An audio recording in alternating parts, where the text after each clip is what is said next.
Broadcasting live from the great city of Manchester, England. This is The Richie Allen Show on DavidIke.com.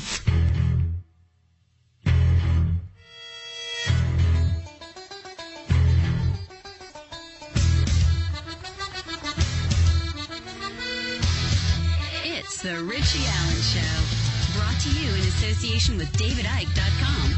And now, live from Manchester, England, here is Richie Allen. And it's Wednesday's show. Is the 21st of October 2015. How are you? Hope you're well. Hope you've had a nice day. And you're looking forward to 2 hours of spin-free news. Well, I say spin-free. I have opinions, of course. I won't deny that. Lots coming up in this particular programme. Coming up in hour one, brand new to the Richie Allen Show, making his debut on the Richie Allen Show, is a man called Dana Durnford. Now, he's a very interesting man indeed. Yesterday, as mentioned on this programme, Japan's Labour Ministry confirmed the first case of cancer connected with radiation poisoning for a former Fukushima employee. Now, Dana Durnford is an adventurer, a sailor. He's also an expert on nuclear power, and he believes the Japanese government and the world's media are covering up the real effects of the disaster, the environmental impact of the disaster. And I've been listening to Dana talk to colleagues of ours in the United States, and he thinks that the Pacific Ocean is in a state of such decay that it is unfathomable, no pun intended, to the vast majority of men, women and children in the world. So Dana Durnford joins me from British Columbia. It's 21 minutes past the hour. To find out more about my first guest, go to the website thenuclearproctologist.org. That's thenuclearproctologist.org. He is a frog in my throat. He's a fascinating man. I mentioned at the top of the programme that he's an expert on the devastating effects of the Fukushima nuclear disaster. He's also an adventurer. And he's been doing a lot of media recently to talk about what exactly is going on with respect to the attempts to clean up or to fix what happened in Fukushima, but more importantly, what it's doing to the Pacific Ocean and what it's doing to the west coast of the US and beyond. Like I said, it's thenuclearproctologist.com, it's .org, thenuclearproctologist.org, in fact. He's in British Columbia, which is a beautiful part of the world. Let's welcome to the programme Dana Durnford. Dana, thanks for taking the call. How are you? I'm good, Richie. I'm really enjoying your vocals, actually. Kind of making me homesick. You see. Where are you from originally, or where's the family from? I'm originally from the east coast of Canada, a little place, Newfoundland. Oh, cool. Well, Newfoundland is amazing, because I'm from Waterford City, and you will know this, but many of our listeners won't. A lot of... The Newfoundland accent is pretty similar to the Waterford accent. And a lot of people... way back when, left Waterford, left Cork, left Kerry, and ended up in that part of the world. But of course, you will know that. Right, yeah. No, it's a very distinct accent, too, on top of that. And it's just that I don't hear it very often, so I was really liking it at that time. You got a really strong, it's a really nice accent. I know some of my listeners were telling me during the live stream they don't miss your show, and so I made sure I put that out there so people could find you. And once again, Fukushima, of course, we got 30 minutes, I guess, is it? Yeah, we have about 30 minutes, Dana, yeah. So it's if most people haven't heard my narrative, you strap yourselves in for sure. It's a very strong narrative, and you can't have a conversation about these reactors without sounding alarmist, and you'll sound like a fearmonger, and no matter how you try to ease into the conversation, it's impossible to talk about even in the lingo without overwhelming people. And people shouldn't be overwhelmed by something, but they are, because the misinformation, as you're familiar with, how that works in every aspect of our lives, is very strong in the nuclear industry. And for 70 years, they have propagated out a paradigm that radiation fallout or radiation accidents are the equivalent of bananas and potato chips and walking in the sunshine, getting on airplanes, dental x-rays. And these things are known as homeostasis, where you can't get any more radiation of that type in your body. Your body regulates you like a car regulates, cruise control regulates a car, or a thermostat regulates your home temperatures. Your body regulates it, and it's known as homeostasis. And so when you take that original product, that's homeostasis, and you added an extra electron to it through the nuclear bombardments of neutrons, you change the atomic weight of the element. And so that element, and there's thousands of them now that are created, they're man-made elements. The sun doesn't create them. The sun creates the elements, we destroy them. And so these elements, nothing on the planet has ever encountered it before. Nothing in the food chain all the way up through it has ever encountered it. And it has an adverse reaction immediately in the human bodies, or mammals or animals, and particularly microscopic animals. It's very devastating to them. And what's going on is that when you ingest an atom, it takes 5, 10, 15, 20, 25, 30 years for a cancer to manifest, to be diagnosed, to become a hard tumor. It's a very long process anyway. But when you start ingesting many of these atoms, and you will get a cancer from them, no matter how small it is, because it has this extra electron atomic weight added onto it, and it's not from this universe anymore. That's why we have terrorist laws. That's why we have waste repository sites and nuclear regulatory agencies. It's because we recognize the elements that we create as being harmful to everything else that's indigenous to this solar system, not just planet Earth. And so that's really something bizarre. And that's why we have weapons about space laws, so that you don't put these weapons actually into space, even though we know we do. We do put them on satellites and send them to other planets. There is laws where people try to not do that. And so when we released it in such a large amount at Chernobyl, Ireland, Scotland, UK, you still can't sell land, deer that was contaminated from Chernobyl, and you still can't eat meat or drink some of the milk in those places, not just Europe, because radiation fallout contaminated the entire European countries. Now, Kofi Annan in 2000 said there was 3,000 children that were being treated because of Chernobyl. 3 million, children being treated from, and a lot of these will die, a lot of these will have huge problems their entire life, and it costs an enormous amount of sacrifices by their loved ones and themselves to deal with these autoimmune deficiencies associated with radioactive materials. And it's well known through studies on dogs. Dr. Raymond Gilmedy from Loveless Respiratory Research Institute in New Mexico has 94 peer-reviewed academic studies on beagle dogs and beagle puppies. And so that's not a very nice subject for people, I know. But he's still doing those studies of plutonium, americium, neptunium on these animals. And what he showed was that within 3 years, on a study of 144 dogs, 94 of them had bone tumors within the first 3 years, and lung tumors and other tumors to all the dogs within 4 to 5 years. Now, dog studies, he correlates it that, you can extract it as a human problem immediately under those pretexts. Now, all the reactors in Japan have plutonium into it. And so 94 studies shown that it kills the dogs no matter how small of a dose they got. Is significant because a gram of this stuff produces more atoms than every grain of sand on every beach on every planet, on this planet, on every planet, on every beach. And when you're talking about 5 million pounds versus a gram, you're talking about an invisible snowstorm. So California, for instance, had 1,500 of these sulfur peroxide hydrogen buckyballs phenomenons show up per cubic meter of air. And a cubic meter of air is roughly, where you're stood up to. And so if you're breathing in that, you're breathing in more than one particle at a time. And they will sequester in your organs. But generally, plutonium, it likes your bones too, more particular. Now, Dana, can I just jump in there? Go ahead. Yeah. So what we're saying is, now you have to bear in mind, and I'm not patronizing you when I say this. No, it's okay. You're really smart, and you understand this. I'm Joe Soapme. Some of these terms I don't understand. What are we saying? I mean, we know that it was catastrophic what happened in March 2011. From what I just heard there, you're saying is that people in British Columbia, say, people in Seattle, people in California, people in Mexico, they're in serious trouble right now. Is that what you're saying? Yes, sir.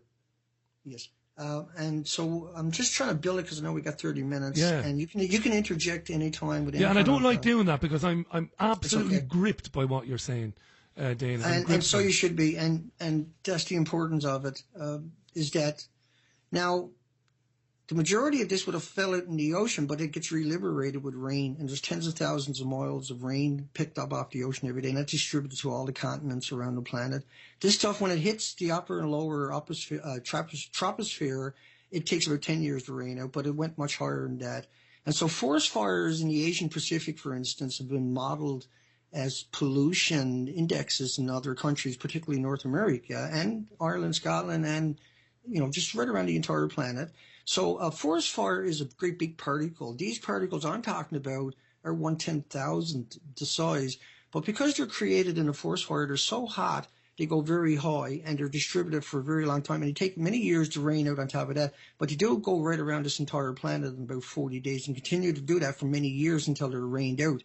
But the radiation because it's so small, it keeps being reliberated, and it hovers at ground level on top of that. Now, so what we done was we covered 9,000 headlines about this, and then we put together an operation. We flushed out every aspect of it to make sure it was real.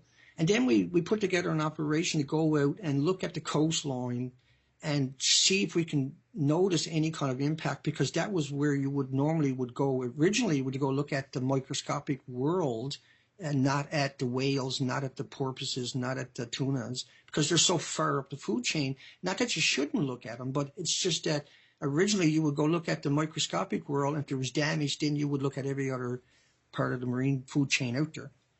And so what we've done is 15,000 miles, and out of that 15,000 miles was 260 days of the 365 on the ocean, up to 5 months without getting home. And because the damage was so severe, we had to see if this was symmetrically throughout the entire coast of Canada. And so the last expedition, I just finally finished it, 5 expeditions altogether. It was 6 weeks on the west coast, and that was the definitive answer when I finished that one. And that was also, the entire coastline was wiped out. And so I'll just break that down for everybody in about a 3-minute run. And it's coming at you quite quick, I know, and it's quite devastating, but you have to listen to the whole interview. And we'll get you back for a part 2. Just before you go into this 3 minutes about the expedition and what you saw, I want to do a very quick recap. Dana Durnford is on the line to us live from British Columbia. I've had a good look at this man over the last few weeks, as I should do as a producer and presenter, and he's credible. He is credible beyond any words I can say to say he's credible. He is an expert in what nuclear fallout does to the environment, to the sea, to the air, to the land. He's an adventurer. He's a sailor. He's been looking at this since it happened. He's been back-checking his facts against what happened in Chernobyl and what happened elsewhere over the years. This is absolutely serious stuff, this. It isn't fear-mongering. It isn't playing that silly game that some alternative news programs do, this doomsday, end-of-the-world nonsense. It's none of that. This is the stuff that's not been disseminated on national and commercial media because they're burying it. They are burying this. We know this to be absolutely true. Dana, by the way, Dana's website is thenuclearproctologist.org. It's thenuclearproctologist.org. Right, my friend, what have you seen on these expeditions when you're out at sea? What have you seen? Talk to us about the wildlife. Talk to us about the birds, the animals, what you would expect to see, what you're not expecting to see. The floor is yours. Okay, really, really, really good setup. Thank you, Richie. So, folks, this is tough, I'm sure, for anybody who loves the ocean or just loves life itself. Now, British Columbia is unique, and it has 26,000 islands. And in that 26,000 islands, there's an established residential population of marine invertebrates and life, and floras and faunas and insects and birds and shellfish. And so I had to encompass all of that. Normally, a researcher will go out and just study one bird or one insect or one fauna or such and such. I had to encompass it all because it was all missing. And so what was missing was 5,600 species. But in comparison, that's just a generalization of the species. And there's 4 million in the Pacific Ocean altogether. But they consider many researches over the many decades of the coastline have showed this many to be the residential. And these numbers are 600 algae, which are kelps, and you would expect to find 400 to 500 in any tidal pool at it, no matter where you went. And then you would get 70 species of sponges. You would get 76 species of starfish. You would get 78 species of sea anemones. And remember, these all comes in very bright, different colors per species. So when you're talking, so now you would have around 6,500 species of the invertebrates without the backbones. You would have all the shellfish, the snails, the mollusks, the periwinkles. You would end up with all the mussels. The mollusks would cover every single rock that it can get onto in herds. On top of this, that is where the nursery itself of the Pacific Ocean is too. And so the sunlight penetrates the ocean for the first 30 feet. Very significant. You still get your colors, but after that you get shades of gray. And I was a commercial diver for 14 years in both oceans. And so I had 6 hours a day on the ocean floor. So I ran 14 commercial operations in the ocean. And I have a unique perspective of that. And because I had a company 8 years ago, called Marine Channel Productions Limited, where I foresaw thousands of cameras underwater, and I was actively trying to do that. And the species, there's 100 species left on the coastline, out of the 5,600 residential, but the underwater footage was shocking also. The coastline underwater footage showed that all the shellfish were missing. Now, a shellfish, like a mussel, for instance, when it dies, the shell opens up. It's a very visible thing. And so as the camera's going underwater, we don't see any shellfish down there. This is the most bizarre thing that anybody can even imagine, because the beaches are made of shellfish shells over millenniums. So how can you have shellfish beaches without shellfish? Is a really startling observation. Did you expect to see that, or did that come as a massive shock to you? That was probably the biggest shock, besides the insects were missing along the entire coastline and the bird species. There was supposed to be 148 residential and 167 migratory. And out of all the species, I've only counted 11 of bird species, but none of them were in the herds or in population-wise. And in context of that, on my last expedition, I ran to the very north of Canada, to the border of Alaska, and I'm right down at the south end of Canada, and I counted 400 birds. Now, every mile I should count 1,000 to 5,000 birds, and many varieties of them. But also during the trip, I was there when the phytoplankton was supposed to bloom and the krill was supposed to come in. These are the bases of the food chain, the oxygen and the carbon sequestering chain on this planet. 50% of the oxygen is produced by the phytoplankton.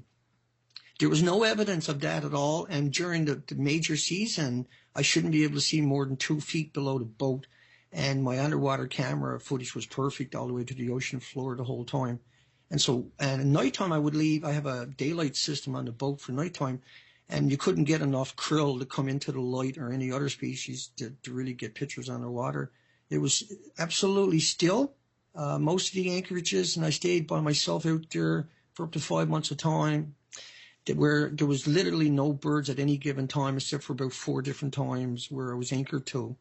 And it was lonely and quiet. Now, startling enough, as I went ashore into these 26,000 islands, because I would take baths in the rivers at the low tide zones, or high tide zones, and I wasn't finding any spiders in the woods, and I wasn't finding any birds in the woods. And so the picture now, to wrap this all together for us, is getting even worse, as if that's not bad enough. We now have no snow in our mountains. And so the tritium was an enormous amount. Canada now has 7,000 becquerels in a liter of water for our drinking water standards, and they never announced why that is.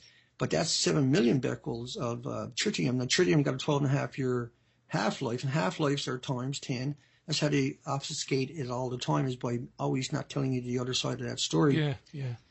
And so now, with no snow in the mountains, the snow in British Columbia, all these mountains, would regulate the outlets, the streams, the salmon rivers, and everything with cold water all summer long to keep the temperatures regulated. And so that wasn't there this year. And of course, that snowpack took thousands of years to produce. The tritium doesn't allow the ice to crystallize in the mountains, and now it's missing. We've never seen that in the history of this planet. And that's borne out because the entire coast of Canada. That's right. Now, we go out on commercial radio, on Fab Radio, so there will be people listening to this and they'll be sceptical. Speak to Sure. them, Dana. Speak to them Absolutely. because they're going to say, come on, we'd have heard about this. This would have been in the news. Why is it not in the news? It's $1 trillion a year industry. There's 1 million corporations dependent upon it, all nations. But the biggest reason for it is the future is laser weapons, and that's tied directly to the isotopes. So the more crazier the isotope you can produce, the more deadlier the lasers, the future generations of lasers can be. And so they can't give up the technology without giving up the laser technology at the same time. They can only do so much with the ruby that they use for the lasers. And so lasers, a lot of people don't even accept that, but just celebrated its 50-year anniversary. We were cutting 3 feet of steel 50 years ago with lasers. Who knows what they're really doing? As I'm sure you covered many times, everything we see is obsolete technology. But I mean, if they find out this, what I'm saying is pertinent and real, and it's impossible to take that away, unfortunately, they lose all their pensions immediately. Plus, they lose the respect of their friends, families, loved ones, acquaintances, neighbors, and they lose that prominence. And they also will be vilified just outlandishly in every context of that word, because you can't hide the death of the Pacific Ocean. The mass die-offs already we've seen. The herring are gone, the anchovies are gone, the shrimp are gone, the crustaceans are gone, the krill is gone, mackerel is gone, the squid is gone. And so these are the migratory feeders. These are, and everything I cover, like I said before, I went on the ocean, I covered 9,000 headlines. So it's not me. And I use all academic studies. I had 25,000 supporting documentations before we launched it on the ocean. And we done that in frustration that nobody had went into the proper places to do the studies. Instead, they were postulating about how much radiation the tuna would pick up with as it went past Japan. But the ocean current travels at 5 miles an hour. At 24 hours times 45 days, that's 5,500 miles. So the first plume gets here in 45 days, and every day behind it is a plume behind it. But taken in the context of Chernobyl, stopped after 10 days, and Chernobyl was equal to 400 Hiroshima bombs. These things were 3 times the size. These were 100% meltdowns. Chernobyl was a 30% meltdown.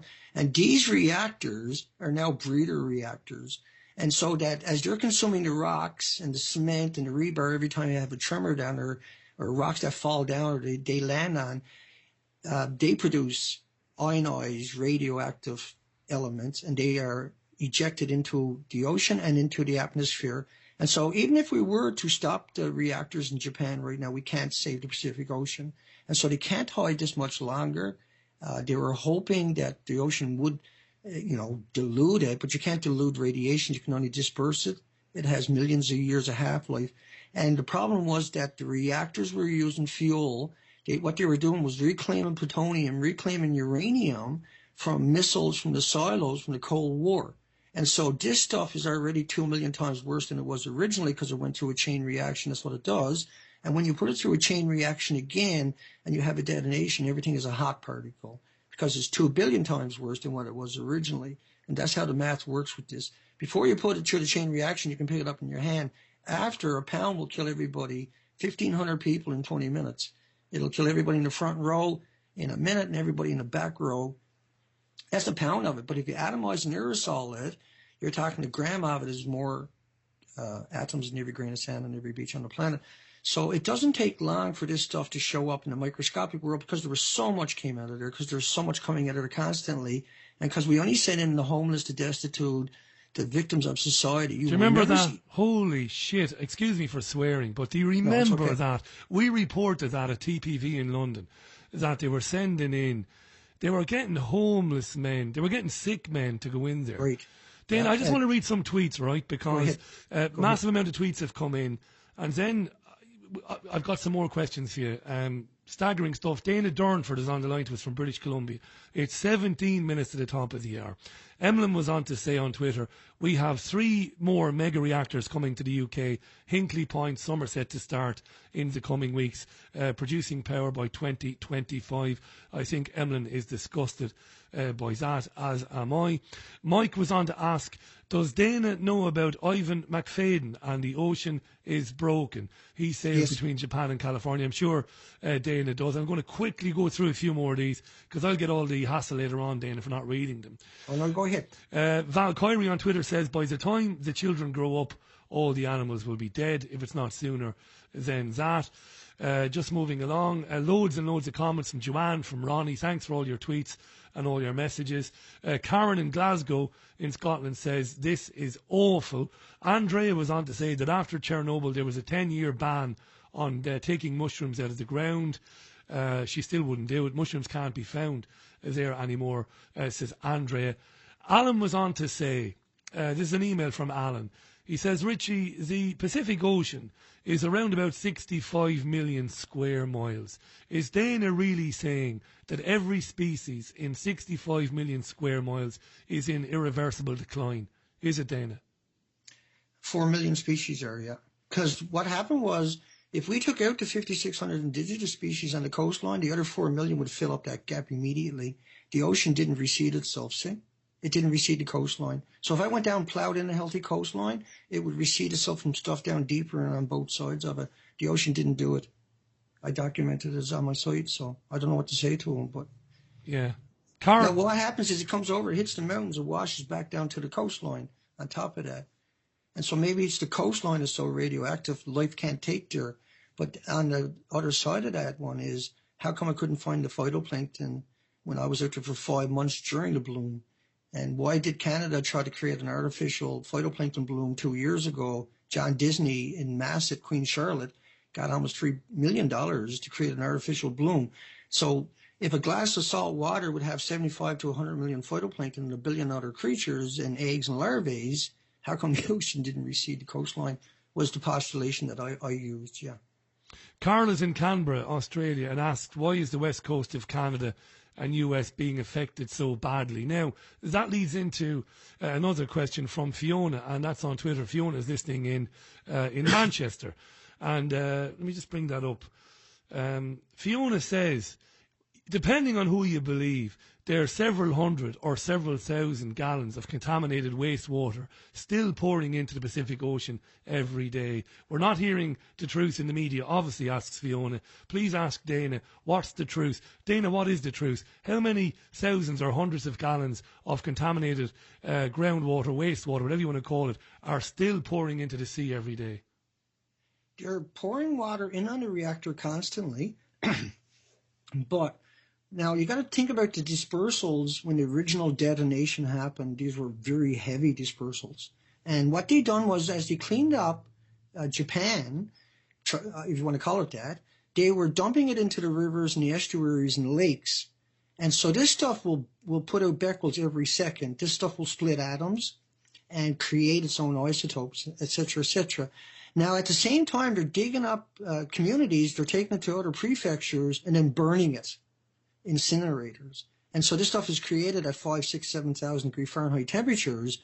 3,000 Fahrenheit incinerators is not going to harm it. You're just going to reliberate it immediately back into the environment.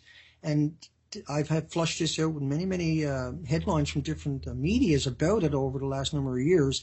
And it seems that they're intent on burning about 1 billion tons of radioactive debris this way. And so it's just going to get worse. But the reactors themselves are hemorrhaging all of them. They're pouring water on it. The basements were broken. So the water runs over the fuel product, not counting what the rain, typhoons, and snow does to these places. It washes it back down into the ocean. And think about everything around it is getting radiated at the same time, and that's getting washed into the environment too. And so it's a perpetual breeder machines. This is why we have the nuclear regulatory, that this stuff doesn't go that way, where it doesn't become unhinged and be able to create its own. That's why we worry about dirty bombs in the community, of course, is because this stuff is so dangerous, even in low qualities. But, if they have an accident, all of a sudden it's like a banana or a potato chip walking in sunshine. And so it's that direct conflict. But everything that's happening in Japan generally immediately comes towards North America within 3 or 4 days in the jet stream, and it's still going. But under those plants is a huge river. They built it on an old river bed. It's bedrock. It's been there for 1,000 years. The river wore it down to the bedrock, and they put the plant above this about 100 feet. And so everything that goes down gets washed out from that old riverbed. You can't stop an old riverbed even with a structure above it. And so it's being flushed out. Now, that is their backup plan. They do that no matter where they put a nuclear power plant. But let's add in one more thing before I let Richie jump back in there. The most important part of this is that tsunami ran across 500 miles of the coastline, and that tsunami not only took out Fukushima, it took out all the nuclear power plants on the coastline. They just didn't report on it. And the only power plants they're going to reopen are the ones inland or on the other side of Japan, not on the open ocean side, because they all melted down, burnt down. They lost their inventories, their storage, their fuel pools on the land. There was an enormous amount of this material. It wasn't reported. Once again, the mixed oxide fuel at number 3 alone makes Fukushima 2 million times worse than any other current reactor on this planet. Now, and because, go ahead. Sorry, I got to ask you this. 2 questions. One, are Japanese fish being sold in Europe today that might not be safe? Number 1. But number 2, and this has been bugging me, because I understand everything you've said.